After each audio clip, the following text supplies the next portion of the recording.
میدونستین معروف ترین منطقه تولید شراب مالبک در مندوزا در آرژانتینه.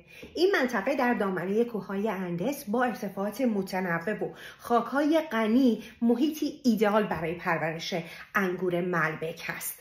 مندوزا به خاطر کشت انگورای مالبکی که شرابای فول بادید با رنگهای عمیق و پر از طعم و ویژگی تولید میکنند مشهوره. این منطقه باید بگم نقش مهمی برای بالا بردن احترام و جایگاه شراب مالبک در سطح بین‌المللی داشته و واقعا هم شرابای بی‌نظیری تولید میکنن.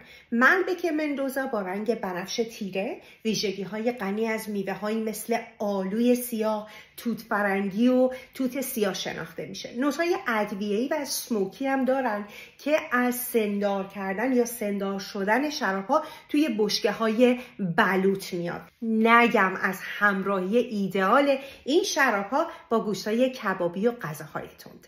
جالبه که بدونید خاستگاه اصلی این انگور در فرانسه است، کاوق، که در جنوب غربی فرانسه واقع شده و به عنوان خونه اصلی مالبک شناخته میشه. اما خب امروزه شراب‌های مالبک آرژانتینی شهرتی جهانی دارن.